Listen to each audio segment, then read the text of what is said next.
In Francis Ford Coppola's The Godfather, we follow the head of the most powerful of the 5 New York crime families, Don Vito Corleone. Vito guards his family and assets from jealous rival families and must mitigate an uneasy situation when an international drug dealer known as the Turk approaches him with a lucrative but suspicious offer. Eventually, an assassination attempt is made against Vito, whose family is run by his hot-headed son Sonny during the aging Don's recovery. Sonny finds success as a wartime Don, but his rashness leads to his demise, and with middle brother Fredo not being up to the task, eventually Michael must lead the family forward, under his father's guidance until the great Don's death. Fredo is a weak-willed individual who lacks the capabilities needed to be part of the Corleone family. He disgraced himself by being unable to defend his father during an assassination attempt, fumbling with his weapon and then sitting at the curb crying instead of getting medical attention or alerting the family. Interestingly, in the book the film is based on, Fredo is actually a competent Corleone soldier, thought to be physically the strongest of the 3 brothers, and it's the assassination attempt on his father which changes him, breaks him. You can learn more in a video of mine called The Godfather, 10 huge differences between the film and book. But due to his incompetence, Fredo is sent away to Vegas to learn the casino business under the guidance of Moe Greene. Ostensibly, Fredo was sent to secure the family real estate and business and securing favor with the Vegas politicians and police. But those in the know knew that Fredo was a weakling. The book tells us that over time, while Fredo was out in Vegas, Vito talked about his middle son less and less during family dinner, until such a time where he stops talking about him full stop. This is because news reached Vito of Fredo indulging in degenerate behavior out in Vegas, further proving his weakness as a man, unable to take control of his urges. The book tells us he impregnated around 15 women, all of whom had abortions, whereas the movie so eloquently puts it, in Vegas, Fredo was banging cocktail waitresses 2 at a time. But there's no news of Fredo in the film after he's sent away. It's a big shock to see Fredo when Michael goes over to the casino late in the film, Fredo having fully embraced the suave Vegas culture, his glitz and glamour approach a far cry from Michael's measured and reserved nature, and his loss of values clear from his siding against the family in favor of Greene.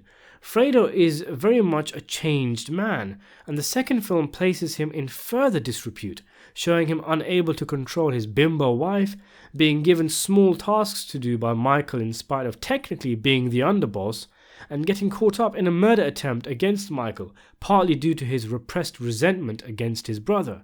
And when it is all said and done, Fredo is shot by Michael's right-hand man Al Neri.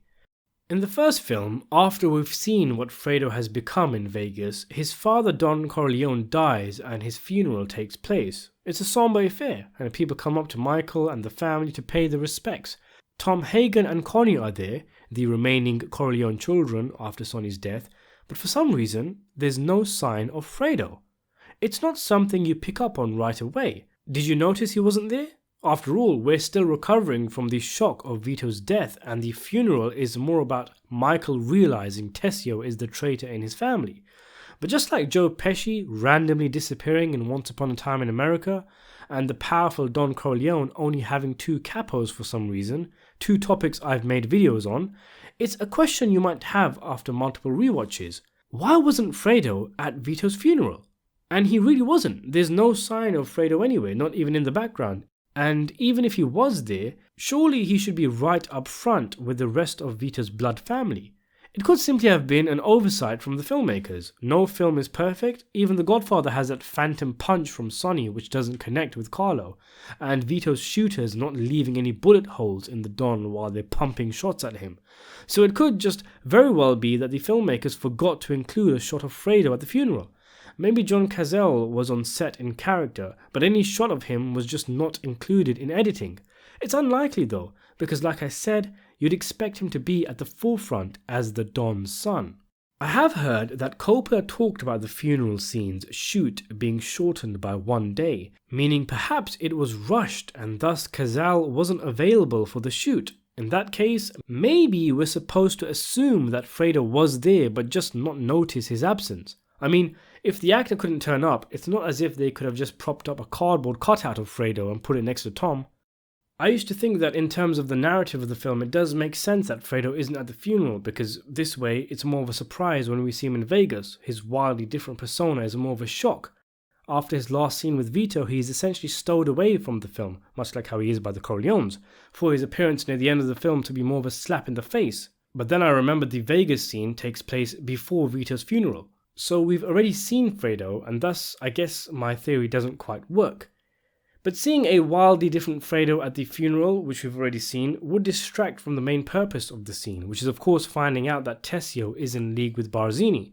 The Godfather is a very long film, and every scene serves a purpose, and Fredo being at the wedding doesn't serve any real purpose. But in universe though, there are a number of reasons why Fredo may have not been at Vito's funeral. He may have been there, but just at the back somewhere, out of sight, a decision made by Michael to show Corleone enemies that Fredo is not part of the quote-unquote family, that he is not a man to be targeted, that he is essentially a civilian. So for his own protection, Michael has Fredo kept out of sight. Maybe it was Fredo's own decision to hover in the background, only meeting guests here and there when he is approached, as he still feels shame and regret over his inability to defend his father. Some may want to speculate that it was Moe Greene who stopped Fredo from attending Vito's funeral, as a power move against the new young Don, who has attempted to encroach on his Vegas casino. By stopping Fredo, he'd be showing Michael that his blood brother is under his control, and it would be an intentional insult to Michael, showing Michael just what he thought of him after their feud. There isn't really anything tangible Greene can threaten Michael with. Michael wants his casinos, and as I showed in another video, Greene was on a sinking ship. Hearing that the Don had died and not allowing his son to go and pay his respects may have been a kind of petty revenge that gave Greene some satisfaction. He may have given Fredo an ultimatum after Fredo asked to go to New York to the funeral, slapping Fredo around and reminding him who he works for, leading Fredo to go and look for a couple of cocktail waitresses to console himself with. I've been thinking about this, and while the Greene theory is plausible and the reason for Fredo's absence is probably a collection of different reasons, Michael may have not wanted him there, Greene may have not wanted him there, but more importantly, Fredo himself may have made the decision not to turn up. Maybe he phoned the Corleone family, making some excuse, but the reality being that he just didn't want to come. It will show how much he has changed, how far he strayed now from his family values, which is emphasized and exacerbated when we see him in Vegas. But there may have been deeper reasons. He may have felt resentful towards his father and towards Michael for now being the Don, which we know from the second film ended up happening. But perhaps the seeds had already been planted. By turning up and everyone hugging and kissing Michael, he has essentially shown the world that he accepts Michael as the new Don. So in his own little way, his weak, pathetic way, he is rebelling against Michael's rule, rebelling against his father one last time by not turning up to his funeral. Only this time, there's nothing his father can do about his behavior. Or maybe he just felt embarrassed, felt like he would not be wanted. After all, with the troubles the Corleones have had over the years, he never came, never visited, and part of the trouble started because of his ineptness in the first place. As briefly touched upon, Michael may have made the decision to ban Fredo from the funeral, knowing that his presence may have been awkward because of his new reputation as a sexual tyrannosaurus. Michael would have been aware of his reputation from his father, and of course when he actually went and saw Fredo, and it's likely he shared his father's opinion of him, thinking of Fredo as a coward and a weakling, a man who is supposed to be representing Corleone interests out in Vegas, but is getting slapped around by non-made men and becoming a party freak. This is the funeral of the great Don himself. Characters like Fredo are not needed nor wanted. You might think, well then, why was he so nice to Fredo when he actually met him in Vegas? Well, as they say in the second film, keep your friends close, but your enemies closer. You also have to take Fredo's nature into account. He's clearly an emotional person, and perhaps he would have been in hysterics at the funeral, making a scene and embarrassing the family.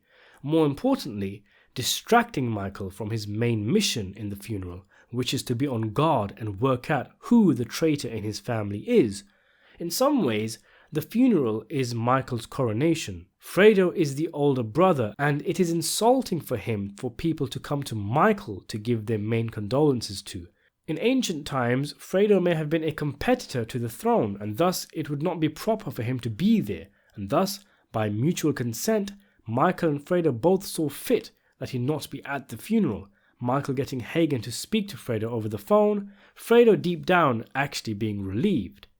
Imagine if he didn't even know, that no one bothered to tell him when Vito's funeral was coming up. It works well with the narrative of the second film, with Fredo being resentful and becoming a traitor, and also Michael not factoring Fredo into any decisions, so much so that he doesn't even invite him to his father's funeral.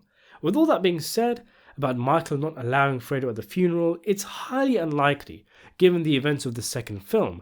Fredo was involved in a plot where assassins shot up a room where Michael's wife was in, where his kids play, and even still, Fredo was allowed to see his mother when she died. So even though the stoic Michael refusing Fredo entry sounds good on paper, it doesn't really work, because Fredo was at his mother's funeral after doing much worse.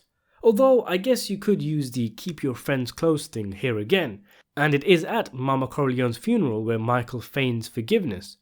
This suggests that, unless it was an oversight from the filmmakers, an issue in editing, or the actor not being available, the most likely scenario is that either Greene stopped Fredo from attending, or Fredo himself chose not to turn up. If you're wondering, it is suggested that Fredo did attend the funeral in the book. He isn't mentioned by name, highlighting he isn't an important factor of the scene, but if I remember correctly, the book says something like, and of course, all of the Don's sons were there. So why do you think Fredo wasn't at Vito's funeral? Do you think he was and we just didn't see him? Let me know in the comments below, and thanks for watching. Before we finish, I'd just like to thank my patrons Nicholas Curtis, Daniel P, Countess von Zarovich and Matt Danko, and also my channel members Michael Awatwi, Rikers, Damian Irving, Lan Deng, Joe Grossberg and Cam Medina.